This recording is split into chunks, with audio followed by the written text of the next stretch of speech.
कहानी के शुरू में एक औरत अपनी बेटी को चर्च के दरवाजे पे छोड़कर चली जाती है। बच्ची को तो फादर ने उठा लिया था, लेकिन उस औरत का उस दिन के बाद कुछ पता नहीं चला। यहीं पर हम एक आदमी को एक कैबिन से निकलते हुए देखते हैं। सीन यहाँ से कट होकर प्रेजेंट में शिफ्ट होते हैं। चर्च के सामने मिली वो बच्ची जिसका नाम अब रूबी है, वो बड़ी हो चुकी है। एक इंटरव्यू में वो अपनी कहानी सुना रही थी कि कैसे मुझे मेरी असल मॉम चर्च के दरवाजे पे छोड़ गई थी और फिर मुझे कार्ला ने अडॉप्ट किया, जो मेरे लिए वर्ल्ड की बेस्ट मॉम साबित हुई है। इन्हीं बातों के दौरान शो के डायरेक्टर को शो में कुछ अजीब आवाजें सुनाई देती हैं, जैसे कोई विस्परिंग कर रहा हो। वो लोग ज्यादा ध्यान नहीं देते। इंटरव्यू को कंटिन्यू करते हुए होस्ट रूबी को बताती है कि इस शो का मकसद तुम्हारे असल पेरेंट्स को ढूंढना है, तुम्हारे डीएनए सैंपल के जरिए। हम देखते हैं कि इसी शो में कुछ अजीब सी क्रिएचर्स शरारती कर रही थी, जो पूरी तरह इस वक्त नजर नहीं आ रहे। वो किसी का कॉफी का मग उठा के इधर से उधर रख देते, तो कहीं स्पॉटलाइट्स के स्विचेस उतार देते हैं, जिसकी वजह से स्पॉटलाइट रूबी के ऊपर गिरने ही वाली थी, पर एंकर उसे बचा लेती है। सबको ये एक नॉर्मल एक्सीडेंट लग रहा था कि तभी अचानक एंकर के सर पर स्विच लगता है और वो जख्मी हो जाती है। ये काम भी उन्हीं छोटी क्रिएचर्स का था। कुछ दिन बाद का सीन दिखाया जाता है। रूबी एक क्लब में म्यूजिक बैंड के साथ अपना काम कर रही थी और यहाँ मूवी के शुरू में दिखाया जाने वाला वो इंसान डॉक्टर हू रूबी पर नजर रखे हुए था। अगले दिन इसी क्लब में रूबी अपना काम कर रही होती है और आज डॉक्टर हू उसे सबसे अलग डांस करते हुए नजर आते हैं। रूबी को ये अच्छे लग रहे थे। हम देखते हैं कि छोटी क्रिएचर्स दोबारा रूबी को तंग कर रही हैं। वो रूबी की ड्रिंक का ग्लास नीचे गिराने ही वाले थे कि डॉक्टर हू उसे कैच करके टेबल के ऊपर रख देते हैं और रूबी से बात करते हैं। उसे बताते हैं कि मैं हेल्थ एंड सेफ्टी डिपार्टमेंट से हूँ, क्या तुम मुझे बताना पसंद करोगी कि तुम्हारे साथ ये अजीब काम अक्सर होते हैं, जैसे चीजों का गिर जाना, टूट जाना। रूबी हाँ में सर हिलाते हुए बोलती है, ऐसा इसलिए है कि मैं बहुत ज्यादा केयरलेस हूँ। डॉक्टर हू कहते हैं नहीं, इसकी रीजन इससे भी ज्यादा खतरनाक है। ये कहकर वो रूबी को कंफ्यूजन में छोड़कर ही यहाँ से जा चुके थे। अगले दिन रूबी अपनी फ्रेंड्स के साथ बाहर घूम रही थी। वो अपनी फ्रेंड्स को बताती है कि मैं बहुत चीजें खराब करती हूँ और इसी वजह से मेरी जॉब भी चली गई है। मुझे लगता है कि मेरे साथ कोई बैड लक चल रहा है।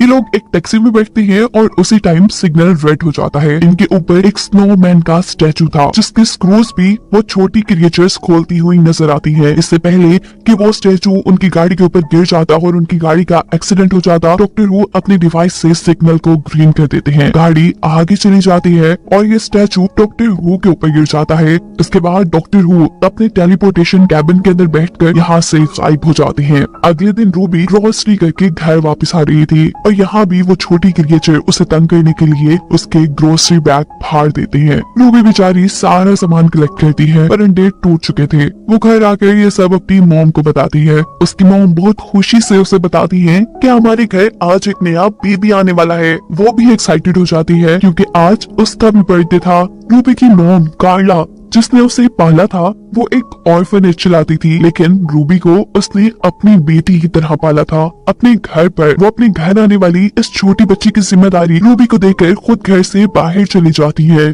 और तभी रूबी को उस एंकर की कॉल आती है, जो मूवी के स्टार्ट में रूबी का इंटरव्यू ले रही थी। वो रूबी को बताती है कि तुम्हारे डीएनए के जरिए पूरी दुनिया से तुम्हारे असल मॉम डैड का पता नहीं चला। साथ ही वो रूबी से ये पूछ रही थी कि तुम्हारे साथ उस दिन के बाद से कुछ बुरा तो नहीं हुआ। मेरे साथ तो बहुत चीजें बुरी हुई, मेरे काफी एक्सीडेंट हुए, मैं बोट से गिर गई। वो अभी भी बहुत ज्यादा इंजर्ड थी। वो अभी यही सब बातें बता रही थी कि अचानक उनके पास रखा क्रिसमस ट्री भी उनके ऊपर ही गिर जाता है और कॉल कट हो जाती है। रूबी को बेबी के रूम में रखे फोन के अंदर से कुछ आवाजें आती हैं, जैसे कोई उसे बर्थडे विश कर रहा हो। वो जल्दी से बेबी के रूम में जाती है और परेशान हो जाती है क्योंकि वहाँ दो बेबी थी ही नहीं। वो बेड के नीचे देखती है तो वहाँ उनका कैमरा रखा था। उनके कैमरे से एक पिक्चर ली गई थी जिसके अंदर हमें उस छोटी क्रिएचर का फेस नजर आ रहा था। रूबी उन क्रिएचर को ऊपर से जाते हुए भी देख लेती है और उसका पीछा करती है, जहाँ वो क्रिएचर बेबी को एक बास्केट में डालकर आसमान की तरफ ले जा रही थी।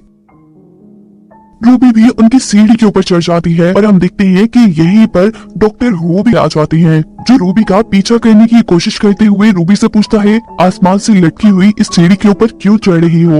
रूबी कहती है वो क्रिएचर्स बेबी को ले जा रही है। डॉक्टर भी जंप करके उसी सीढ़ी के ऊपर चढ़ जाते हैं और रूबी को इन क्रिएचर्स के बारे में बताते हुए कहते हैं कि इनका नाम गॉब्लिन है अब रूबी को इस सीढ़ी के ऊपर लटके रहने में भी मुश्किल हो रही थी। डॉक्टर उसे अपनी ऐसे ग्लव्स देते हैं जो आराम से रूबी का सारा वजन उठा सकते थे। ये सीढ़ी आसमान में उड़ने वाली एक शिप के साथ अटैच थी। डॉक्टर हु कहते हैं कि ये गॉब्लिन्स का ठिकाना है जहाँ पर गॉब्लिन्स बच्चों को खाते हैं और अब तो वो हमें भी खा जाएंगे। रूबी ये सुनकर डर जाती है और गॉब्लिन सीढ़ी से उन्हें ऊपर की तरफ खींच लेते हैं। गॉब्लिन्स ने इन दोनों को कैद कर दिया था। रूबी डॉक्टर से कहती है कि आज मेरा बर्थडे है। ये सुनकर डॉक्टर उसे बताते हैं कि अगर आज तुम्हारा और उस बच्ची का दोनों का ही बर्थडे है तो इसी इत्तेफाक की वजह से गॉब्लिन्स ने उस बच्ची को उठाया है, क्योंकि इत्तेफाक यानी कोइंसिडेंस बच्चों को और भी ज्यादा मजेदार बना देता है गॉब्लिन्स के लिए। ये गॉब्लिन्स इत्तेफाक, लक और ऐसी चीजों के पीछे जाते हैं। अब जैसे तुम्हारे साथ बैड लक थी, इसीलिए ये गॉब्लिन्स तुम्हारे पीछे पड़ गए।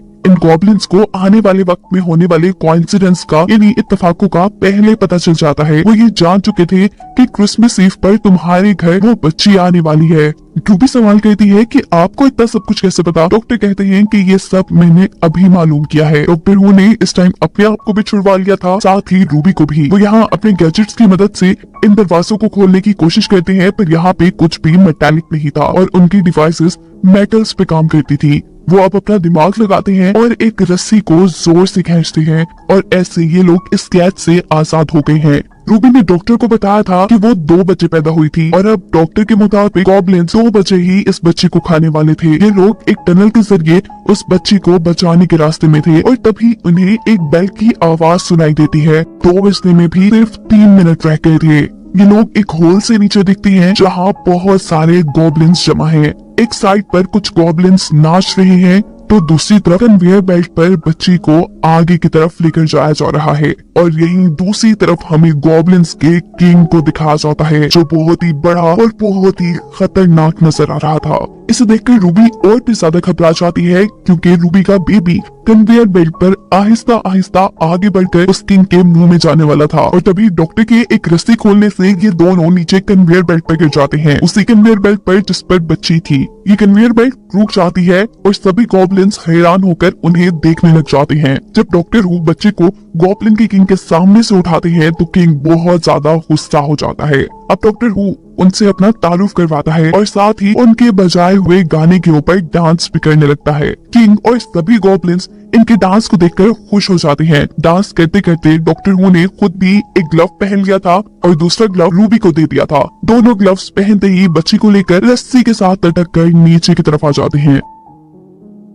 गॉब्लिन किंग इन दोनों को यहाँ से भागता देखकर बहुत ज्यादा गुस्से में आ चुका था, जबकि ये दोनों तो अपने घर पहुंच चुके थे। यहाँ डॉक्टर रूबी से अपना ग्लव्स वापस ले लेते हैं क्योंकि उनकी चार्जिंग बहुत कम रह गई थी। रूबी ये सारी स्टोरी अपनी मॉम को बताने वाली थी और डॉक्टर हु उसे ऐसा करने से मना कर देते हैं। रूबी जो कि अभी भी डरी हुई थी, उसे लग रहा था कि गॉब्लिन्स अपना बदला लेने के लिए यहाँ पर जरूर आएंगे। डॉक्टर हु रूबी से घर के सारे स्विचेस को चेक करने को कहता है क्योंकि गॉब्लिन्स कुछ भी करते थे तो इस दुनिया में वो एक हादसा लगता था। डॉक्टर हु को लग रहा था कि गॉब्लिन्स यहाँ किसी किस्म का शॉर्ट सर्किट करवा देंगे। इस सब के बाद रूबी अपनी मॉम को बताती है कि उसके असल मॉम डैड का कोई ट्रेस इस दुनिया में नहीं मिला। ये सुनकर कार्ला खुश हो जाती है और कहती है ये तो अच्छा हुआ ना, क्योंकि मैं तुम्हें किसी के साथ शेयर नहीं कर सकती।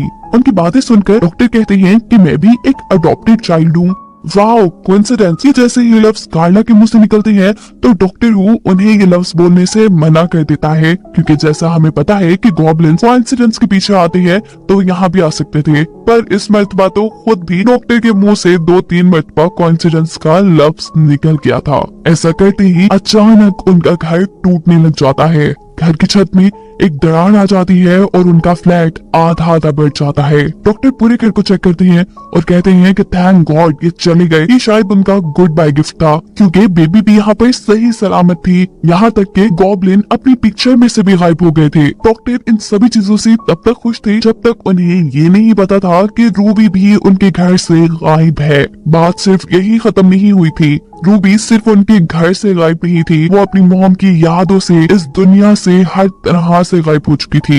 इन सारी बातों का साफ मतलब था कि गॉब्लिन्स पास्ट में जाकर छोटी रूबी को अपने साथ ले गए थे। डॉक्टर को समझ आ जाती है कि उन्हें ही अब टाइम में पीछे जाकर इन सारी चीजों को ठीक करना होगा। अपने टेलीपोर्टेशन कैबिन में बैठकर डॉक्टर हु उसी रात में पहुंचती है जब एक और रूबी को चर्च के सामने छोड़ के गई थी। यानी ये वही सीन है जो हमने मूवी के स्टार्ट में देखा था। डॉक्टर देखते हैं कि गॉब्लिन रूबी को ऊपर की तरफ लेकर जा रहे थे। डॉक्टर उनकी सीढ़ी के ऊपर चढ़ जाते हैं पर सीढ़ी टूट जाती है, जबकि दूसरी तरफ गॉब्लिन किंग रूबी को खाने ही वाला था। जिस वक्त अचानक डॉक्टर हु अपने सुपर ग्लव्स को पहनकर गॉब्लिन की शिप को नीचे की तरफ खींच लेते हैं। ये शिप चर्च के पिलर से टकराती है, जो पिलर गॉब्लिन किंग के पेट के अंदर स्टैब हो जाता है और गॉब्लिन किंग वहीं पर मर जाता है, जिसके बाद गॉब्लिन्स की शिप गायब हो जाती है। डॉक्टर नीचे गिरने वाली रूबी को कैच करके दोबारा चर्च के आगे रख देते हैं और वहां से दूर चले जाते हैं। वो देखते हैं कि चर्च के फादर रूबी को उठाकर चर्च में ले जा चुके थे, जिसके बाद वो दोबारा अपनी मशीन के अंदर बैठकर प्रेजेंट टाइम में आते हैं, जहां अभी भी रूबी का फ्लैट क्रैक हुआ था। वो रूबी को पहले की तरह देखकर बहुत ज्यादा खुश होती है।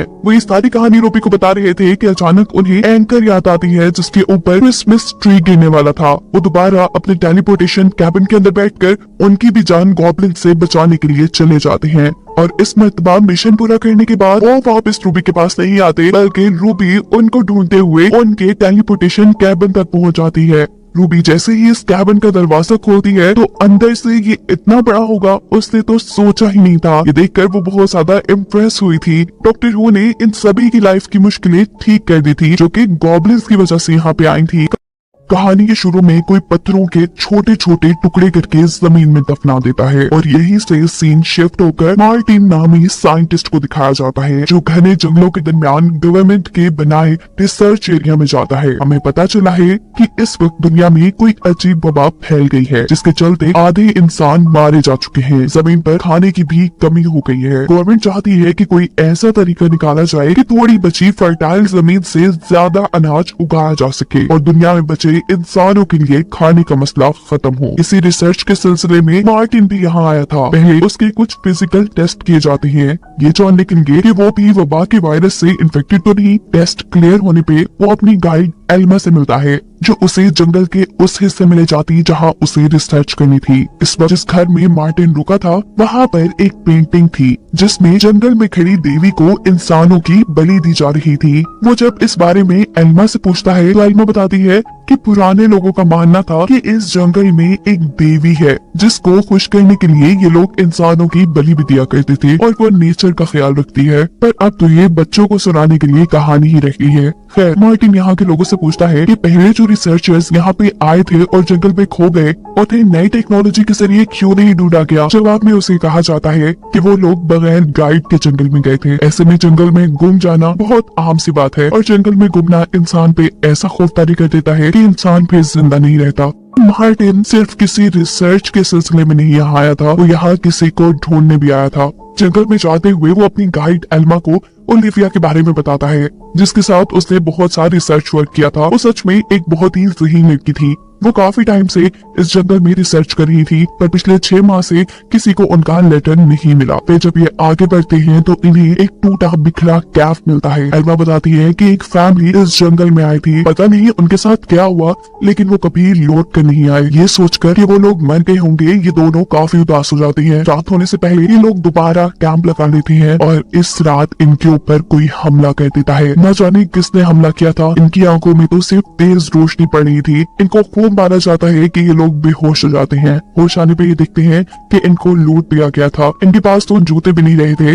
बिना सामान और जूतों के जब ये लोग आगे बढ़ते हैं तो मार्टिन के पाँव में बहुत ही गहरा कट लग जाता है। उसके पाँव पे पट्टी बांध देती है और उसे एक लकड़ी देती है जिसके सहारे वो जंगल में आगे बढ़ सके। और आगे जाने पे वो एक ऐसी जगह पे पहुंच जाते हैं जहाँ आवाज ही नहीं थी, सन्नाटा था वहाँ पे, हवा तक की आवाज नहीं थी। और अचानक इनके सामने अब एक आदमी आता है जिसे देखकर ये डर जाते हैं। वो आदमी कहता है डरने की जरूरत नहीं, मैंने बस इस लड़की को जख्मी देखा तो तुम्हारे पास चला आया। वो कहता है कि मेरे पास कुछ जूते हैं, तुम मेरे कैंप पे आ जाओ, मैं तुम्हें जूते दे दूंगा। ये दोनों नोटिस करते हैं कि इस आदमी के पास तो काफी सामान था, शायद वो यहाँ काफी अर्से से रह रहा था। वो मार्टिन के पाँव का जख्म दिखता है जो बहुत गहरा था, इसीलिए वो उसके पाँव में टांके लगाता है, उसे पहनने के लिए जूते देता है, खाना और पानी भी। आखिर में कुछ मीठा पीने के बाद ये दोनों बेहोश हो जाते हैं। इससे हमें पता चलता है कि ये आदमी भी कोई अच्छा आदमी नहीं है। किसी खास मकसद से वो इन दोनों को अपने कैंप में लेके आया था।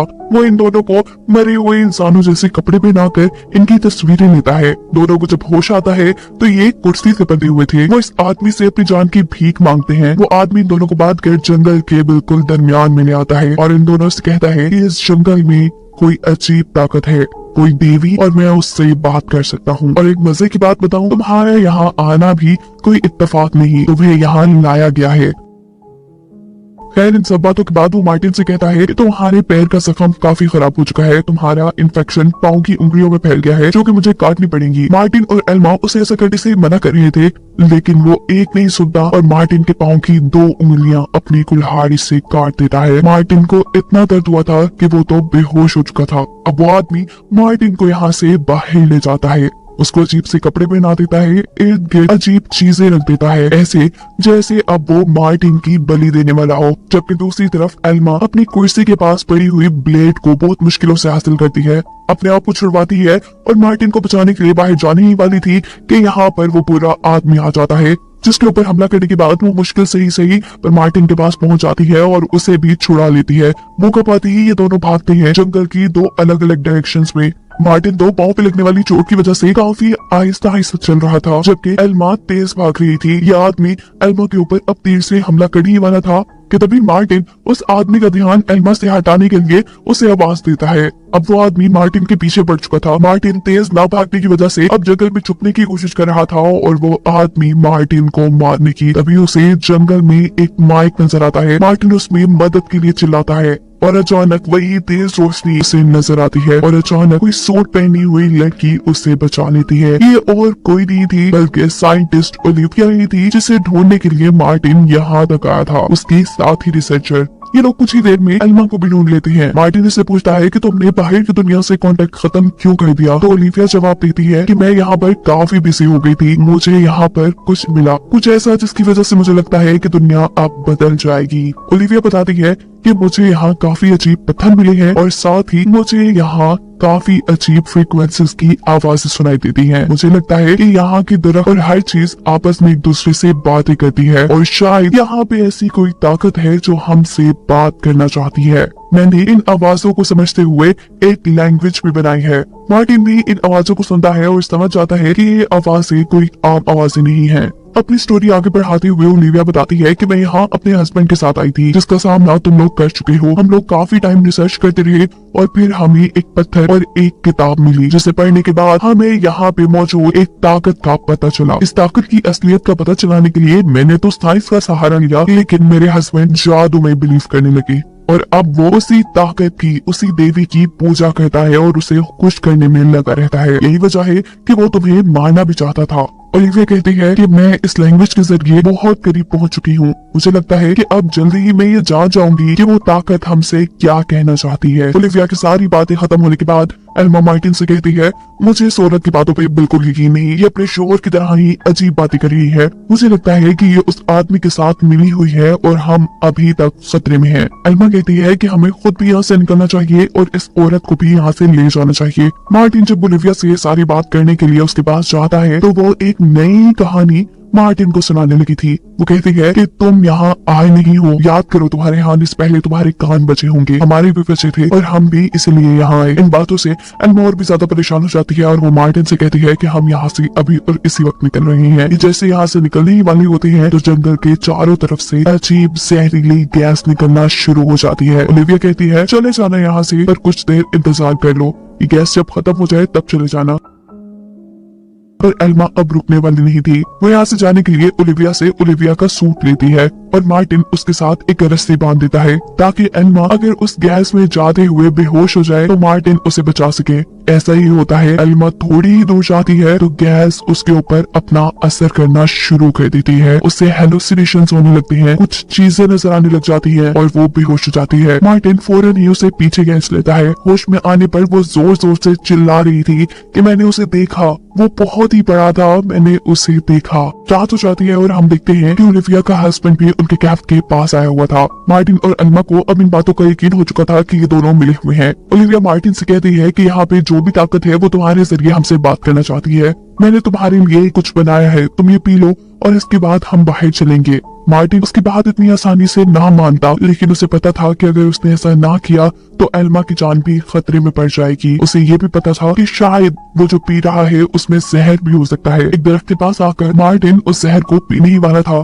कि दूसरी तरफ एल्मा ओलिविया से कुछ बात करने के लिए जाती है। उसके सीक्रेट रूम में जाने पर उसे काफी लोगों की तस्वीरें मिलती हैं। ये वही लोग थे जो इस जंगल में गुमे थे और जिनकी लाशें एल्मा और मार्टिन ने इसी जंगल में देखी थी। एल्मा अब जान चुकी थी कि ये साइंटिस्ट अपने हस्बैंड से भी ज्यादा पागल है। अब वो यही सब सोच रही थी कि यहाँ पर ओलिविया भी आ जाती है। वो बिना कुछ सोचे समझे ओलिविया के ऊपर हमला करती है और उसे जख्मी करके मार्टिन को बचाने के लिए बाहर आती है, जहाँ पर ओलिविया का हस्बैंड उसे तकरीबन मारने ही वाला था। वो बहुत ही तेजी से पहले ओलिविया के शोहर की आंख पे हमला करती है और फिर उसे मार देती है। मार्टिन की जान अब बच चुकी थी, जबकि ओलिविया के शोहर के मरने की वजह से यहाँ अजीबोगरीब धुआं फैल चुका था। इस धुएं से एल्मा को दोबारा हेलुसिनेशंस होने लगते हैं, उसे अजीबोगरीब ख्याल आने लगते हैं और वो बेहोश हो जाती है। और अगले दिन जब उसे होश आता है तो वो बिल्कुल ही बदल चुकी थी। उसके सामने ओलिविया थी जो उसे शुक्रिया कहते ही जमीन पर गिर जाती है, ऐसे जैसे उसे किसी अजीब ताकत ने आजाद कर दिया था और वो ताकत अब एल्मा के अंदर आ चुकी थी। वो अजीब लहजे में मार्टिन को आकर कहती है, चलो मैं तुम्हें इस जंगल से बाहर ले जाऊं। कहानी में अभी भी एक सवाल बाकी है कि आखिर एल्मा और ओलिविया के साथ हुआ क्या था। इस जंगल में सच में एक ताकत थी जो नेचर का ख्याल रखती थी और नेचर से प्यार करती थी, पर जब इंसानों ने नेचर को बुरी तरह तबाह कर दिया तब उस ताकत ने लोगों को अपनी तरफ बुलाना शुरू किया जो उसके कहने पे नेचर का ख्याल रखे। लेकिन ओलिविया और उसके हस्बैंड को ये बात ठीक से समझ नहीं आई। उन्होंने इस ताकत को खुश करने के लिए लोगों को मारना शुरू कर दिया और तब दोबारा नेचर ने एल्मा और मार्टिन को यहाँ बुलाया। कहानी के आखिर में हमने देखा कि एल्मा ने मार्टिन को मारने की बात नहीं की थी। इसका मतलब था कि उस ताकत को अब सही इंसान मिल चुका है जो उसके लिए नेचर का ख्याल रखे। जिसके साथ ये कहानी यहाँ